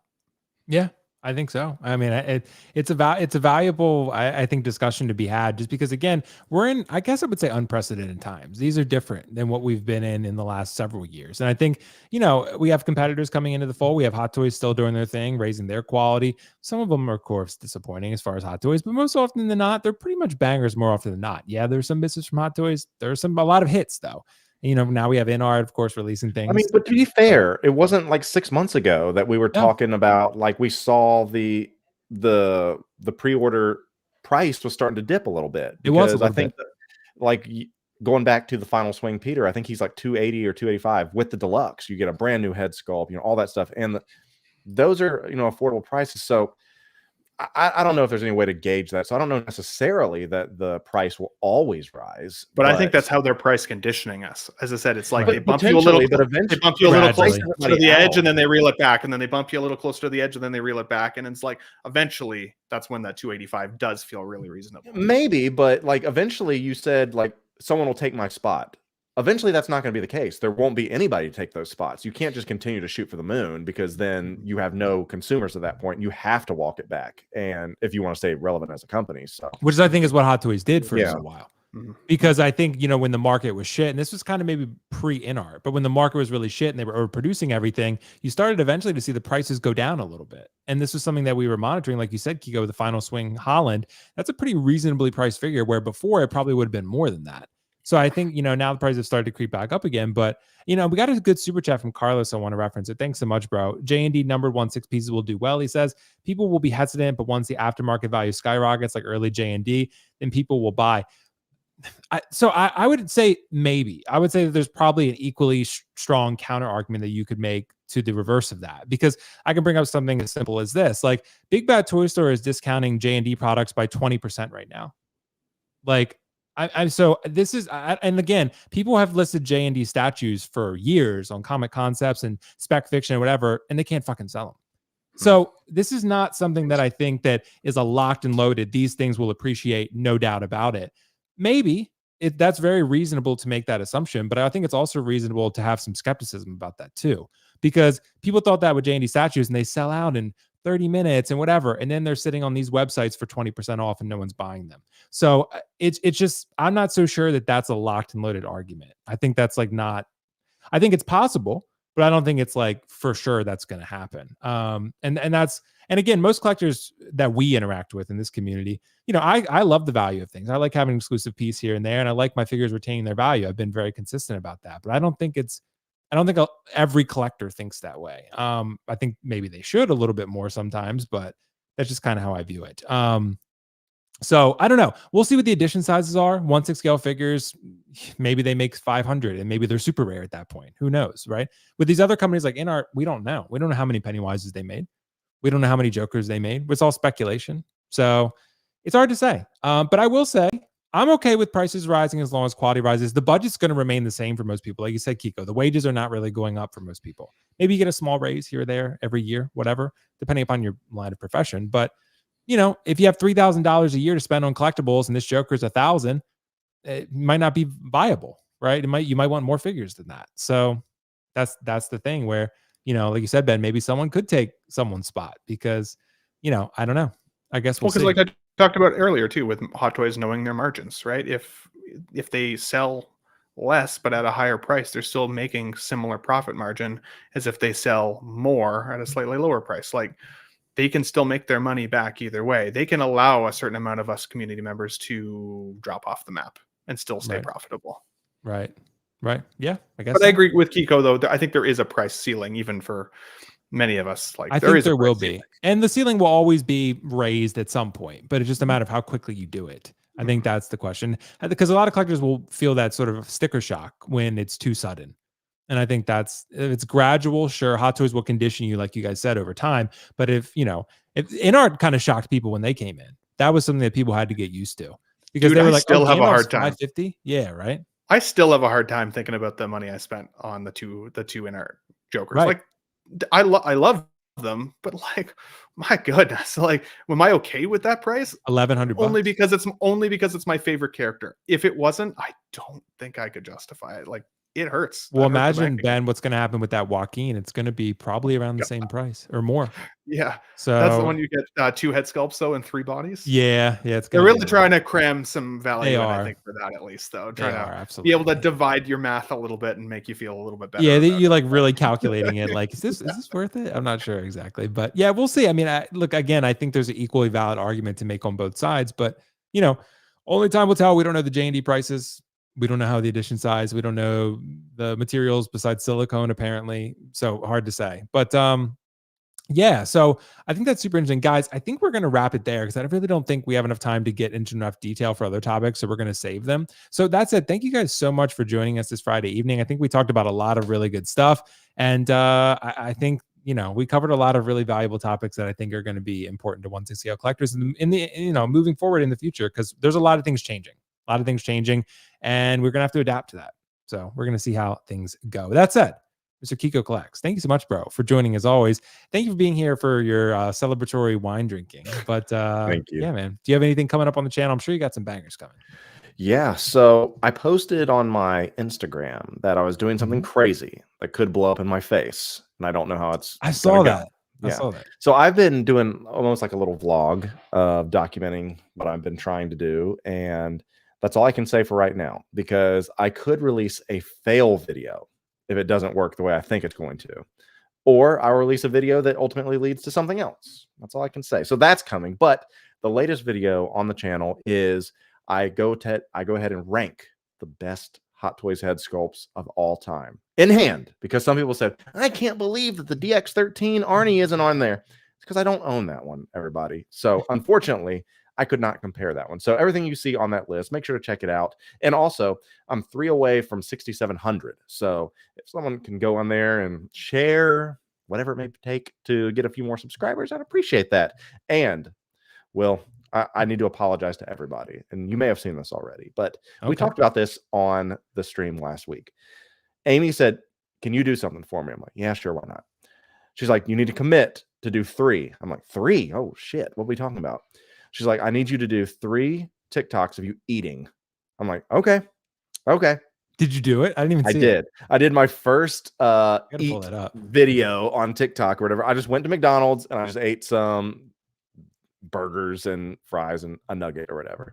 And she's like, okay, that was, and obviously she's like, I think of the 3, one's going to take off. I'm like, we'll see. But I think we only got like 300 views on that. It was terrible. Didn't do well. She's like, that's because you didn't smack and you didn't have the right proper. You didn't smack. You didn't smack. You didn't crunch enough. And you didn't like have the proper like angle of your phone. Let's try again. So I got 2 left to try to. Oh God, here it is. The people need to see this, bro. The people. What you eat as a kid? Well, I ate the exact same thing 30+ years in a row. That is a 2 cheeseburger meal. Yeah. Dude. So there it is. So please go follow me on TikTok, because I want to try to be able to get to 1,000 so I can go live, so I don't have to do this shit anymore. Because as I told you, I'm going to Cincinnati for Christmas, and I want to go live at the toy department so you guys can see that on TikTok. I'd hate to have to. Boy, that burger looks really good, though. That burger does look right. good. I'm like getting progressively. So overall, I gave it this is the thing I thought was funny. I had my upside down McNugget, and I was like, I think we're gonna turn this video into a W, and I pointed at the upside down M because I thought it was good. I thought that was catchy. But either way, I ate. I'm giving her 2 more videos. She's like, I get to pick the next 2. And I'm gonna help you with it. But there you go. I ate on camera. You're gonna ruin all your gains and your weight loss eating this McDonald's. So you need the cruise. You need the cruise body, dude. That's the goal right there. So. But yeah, dude, check out Keco on TikTok, of course, on YouTube. Get him to 7K. He's super close.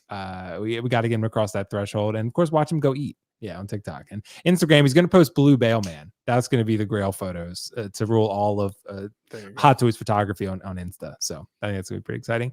Yeah, bro. Thanks as always for joining. As always, being my co-host, and of course, the Ben Thomas Show, dude. Thanks so much, man. I know it's been a little while. What's coming up on the channel, man? I know there's some exciting stuff you're going to be making. Yeah, so thank you for having me. Obviously, it's always great chatting with you guys and seeing everybody in the chat. So thanks for watching, everybody. Yeah, you can find me over at the Ben Thomas Show on YouTube and Instagram as well. Typically, every Sunday, I have a live stream myself. It's called Let's Get Nuts. We have a lot of fun over there. Typically, about half the show is dedicated to entertainment, movie, and TV news. And then the second half of the show is typically dedicated to 6-scale figures of all types and sizes. Different panelists every week, which makes it a little dynamic, kind of like you guys have here. And we have a lot of laughs, a lot of fun. It's called Let's Get Nuts because we try not to take ourselves too seriously and just have fun chatting with the boys. So if you guys have missed that, I think there's now at least 30 Let's Get Nuts live streams posted on the channel as well if you need to get caught up. And then last week I did a toy store tour, a comic book toy store tour that I was super proud of because it was a really cool store. And in the past, those videos have done really well on my channel. For whatever reason, the algorithm did not catch on this one. It's had like 60 views. It's the worst view count I've ever had on any video. So I hate that. Yeah. So if you guys like toy store tours, check that out as well. See if you can get the algorithm moving on it maybe a little bit. But otherwise, yeah, Let's Get Nuts this Sunday at 3 p.m. Mountain Standard Time. You can find us there. And then lastly, you can always find me over on Collecting Weekly every Tuesday night with the main show there and the boys having a good time.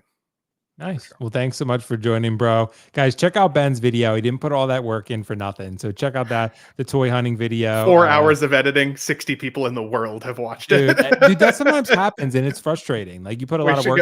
It just doesn't take off the way you think sometimes. You're like, dude, I spent like a week editing that video. The hardest work that you put into always has the lowest views every time. Yep. And that's why, like we said, Keco, like a collection tour, it'll pop off, dude, every time. That's what you'll get thousands of views. And all you got to do is really, hold the camera and talk. And that's pretty much the gist of it. So yeah, it's okay. But guys, check out Ben's video, check out Ben's channel, the Ben Thomas Show, great stuff over there. And check out that collection tour. He put a lot of work in, not a collection tour, sorry, but the comic book store. Yeah, exactly. So that's pretty cool. So, but yeah, and again, I want to mention real quick before we go, the 1/6 scale wrestling from Nick. So guys, make sure to check that out this Sunday. Keco's retired, but of course we have there's a special host, apparently a mystery host. I'm not sure who that's going to be, but Howard Chan's fighting Dean in that photo. I remember when I was in the very first one, I remember Justin came in and kicked me out. Like it was a Royal Rumble, and then like he ran in. Like I thought I might win. I was near the end, and Justin came in and like threw me out immediately. So I was like, that's some bullshit, dude. Totally unrealistic. But I'm sure. I think I could take him. So, but anyway, guys, thank you so much for joining, and the super chats and of course the engagement in general. Love that. Thank you guys so much for the support. And there'll be videos on this channel. I'm hoping to put something out maybe Sunday. Got some ideas in the works. So yeah, and I appreciate Keco. I meant to tell Keco this. We were brainstorming a little bit. The last video I did really well, and Keco and I kind of brainstormed that together. When I talked about sort of the chase figures, I was like, Keco and I were talking. I was like, man, I'm coming up with these ideas, and we were just like talking, and it just kind of came to be because of that. So I got to give Keco some credit on that one. So thanks so much, bro. Video did well, and I'm glad people are enjoying it. So guys, thank you so much for watching. We'll catch you in the next one. Peace out. See you later. Bye. Enjoy your weekend. Bye.